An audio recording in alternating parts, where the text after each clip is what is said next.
What is up, YouTube? So today we're gonna go into drum EQing. I did this drum and bass loop, super fast, a lot of different elements. I did some switches, and well, we're just gonna EQ them up, and I'm gonna explain some frequency ranges that I go to, and just move it around from there. It's no right or wrong answers. These are just the go-to frequencies I could get into the ballpark and start editing and listening from there. So we're going to start with the kick as always. The kick's a super powerful thing. It punches through. There's a lot of low end, there's high end and everything. So I'm in a drum rack and we have the kick right here. We're going to turn this on just as like a frequency spectrum so we can see. But we'll do the actual EQs inside here. So let's move this over.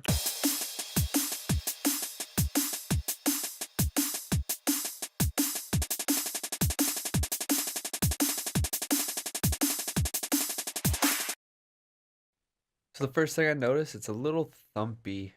It we can take some of the low end out, and about right here where that snare is gonna hit, if you look,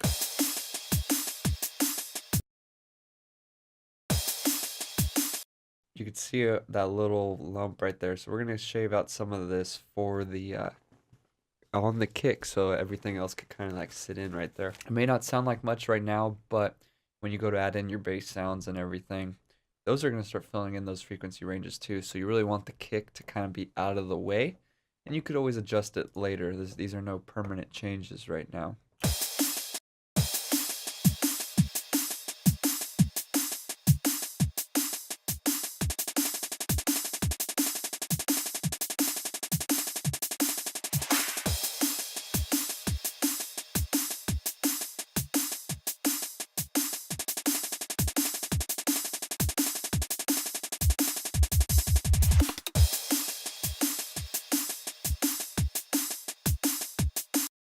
I'm giving it a little bit of the low end, but I'm going to go ahead and shave it out around 40 to 90 hertz. We're going to listen, and that's going to create room for our sub down low.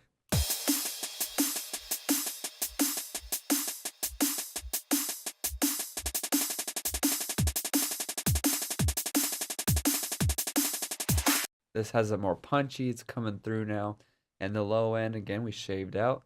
The sub could go in right there, which is what we really want, because you want the sub to really just have its own place down there and not fight with anything. And the high cut is you could go down to 10K just right off the bat. Sometimes I let some out, sometimes I make it even tighter, so let's go ahead and listen.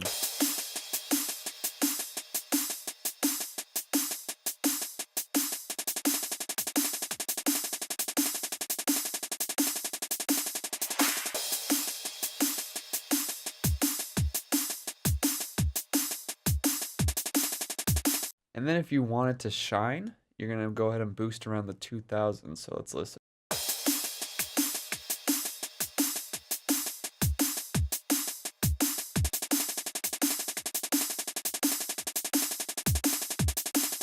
That's just going to give it a little more presence on speakers and stuff.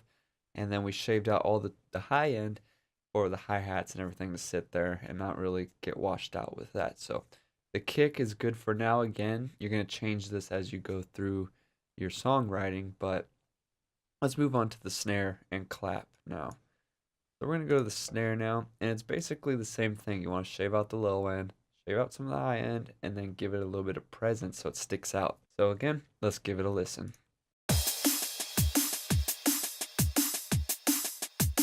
And we're going to want to put an EQ on the actual channel.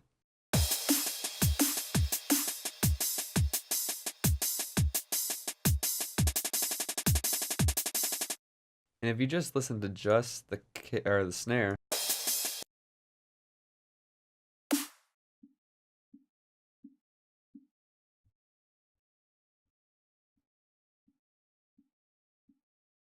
all that's playing down there and you don't even need it.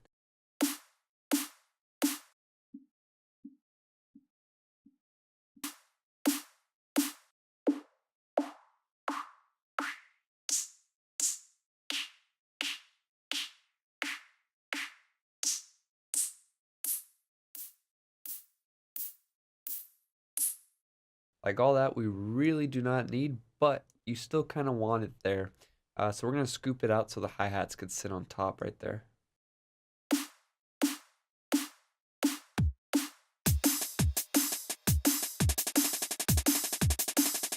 And you could hear that these hi-hats are actually sticking out a lot more than before we did that. Let's give it some snap.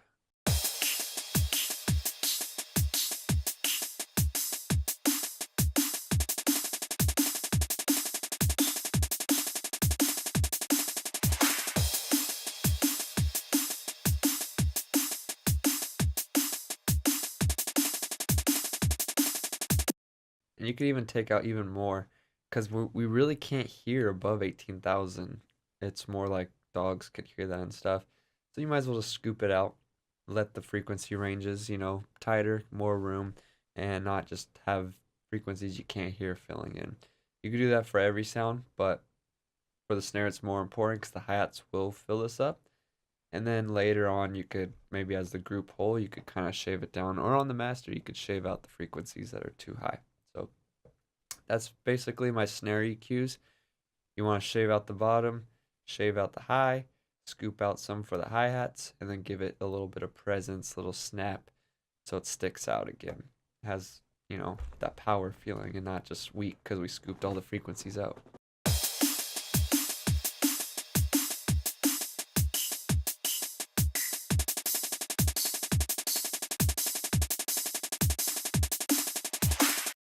And the frequency right there was 2 ear piercing, so we're going to slide it out. Now it has that power that I was thinking of, the aggression.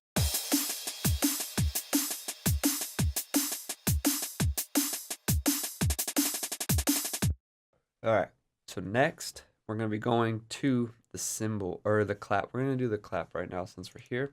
And basically, we don't want this to be powerful at all. We just want it as more like an effect. So for like your standard claps, you just want to shave it all out, let the snare, kick, and sub, and all the basses do their thing, and just have the claps kind of riding on top. But let's listen to this and see how much we can actually scoop out of this one.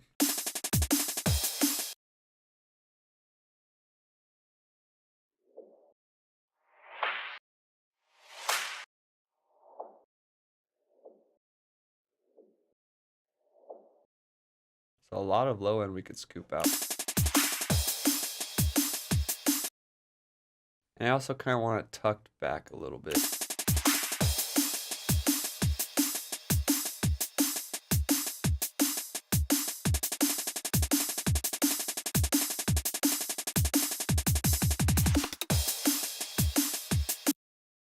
So that is great for me. Now we're going to go on to the cymbals.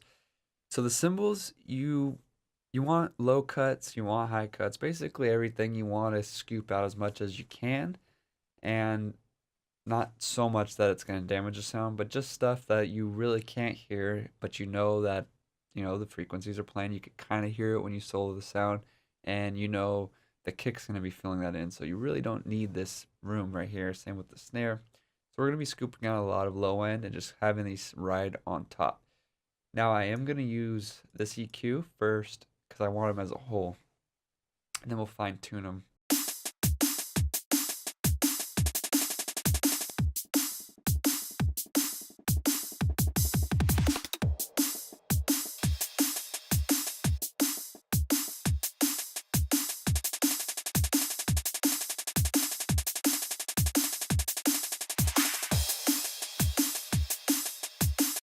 You see we scooped a lot of low end now. They're sitting on top. They don't sound so muddy and clangy because we scooped out all this frequency right here. Let's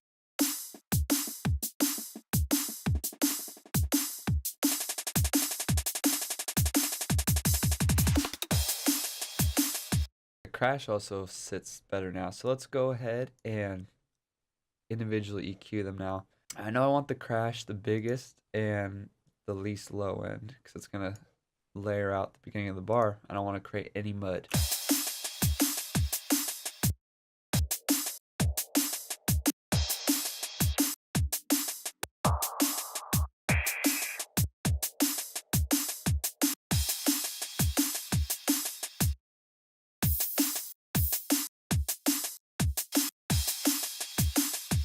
And I also kind of want it to sit back just a little bit and not so dominant at the beginning of the bar, because again, we're going to have other elements stacked on top. And then the hi-hat, we're going to go ahead and really shape this. I want to give it a little boost up here with a notch, a bell, whatever you would like to call that. And we're going to shave off low end, but we're going to leave more just because it's filling out. So let's give it a listen now.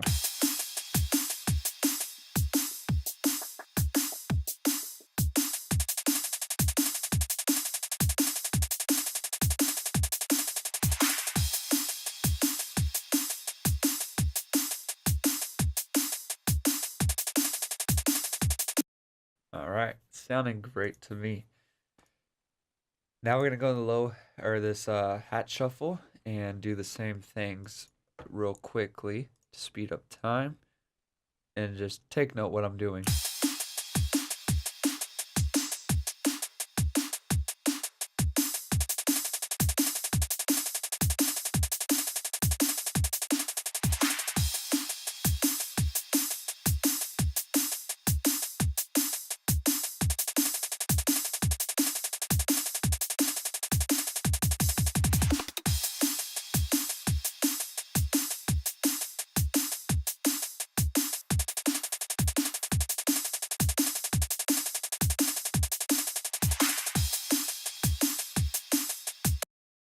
So when the open hat comes in, I wanted to shave off some of that high end. So that way, these and the crash will sit on top and not interfere with that. And it helps tuck it down a little bit. It was a little dominant. And yeah, so we just tucked it back a little bit. So if you want to tuck stuff back, you do high cuts because that's going to push it back into the back of the room. If you want to sit up front, you take out the low end. So it has all the high frequencies and it's on top.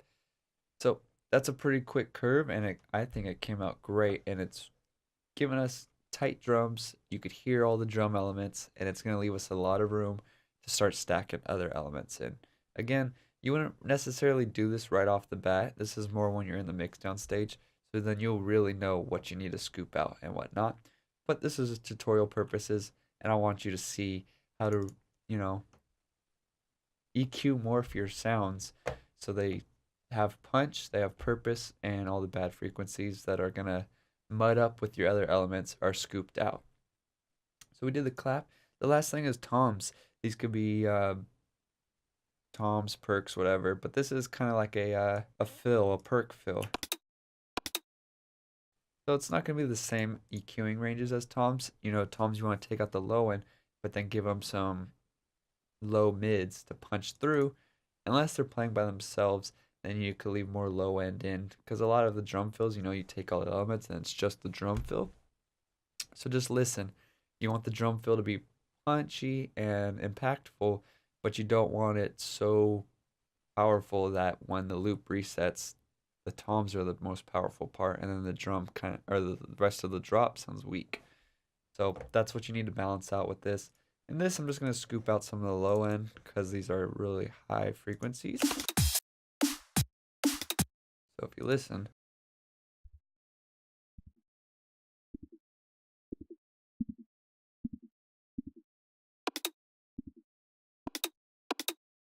I'm going to give them a little punch right there.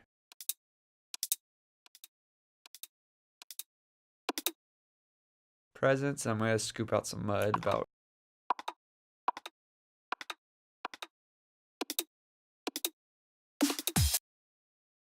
right there and close it. So without it,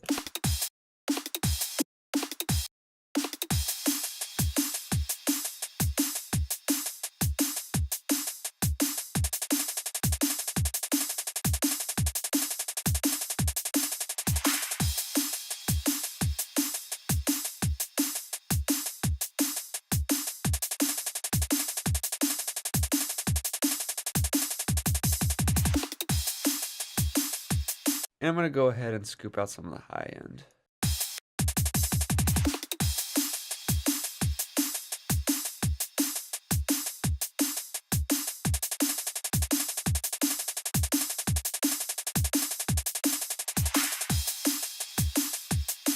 And that is your basic drum EQing. So again, you necessarily don't want to do what I just did and start with the drums and EQ them right away.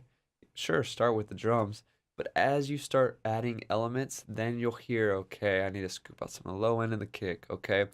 The like main power of the bass synths are going right where the kick is or the snare is.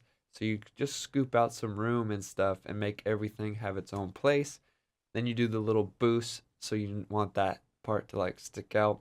Then you want to go to the basses and scoop out like the 2K range we did in the kick. That little boost, or that's a snare. Again, snare two, snare kick doesn't matter. These little boosts that you do, you kind of want to notch them out a little bit in all the other sounds, so then it really sticks out on top, and you're really just shaping all the sounds like puzzle pieces so they all fit together, and at the end of the day, they create a full frequency spectrum. As always, thanks for watching. If you have any EQ tips that you want to comment down below for the community, go ahead and do that. Help us out, help them out. This is a community for music producers, and we're trying to empower music producers worldwide. Doesn't matter your skill level, we're here, give you tips. You can take whatever tips you want, apply them to your music. Whatever you don't want to use, don't use. And at the end of the day, we hope to help you reach that next level in your music production. As always, thanks for watching again, and we'll see you in the next video. Peace.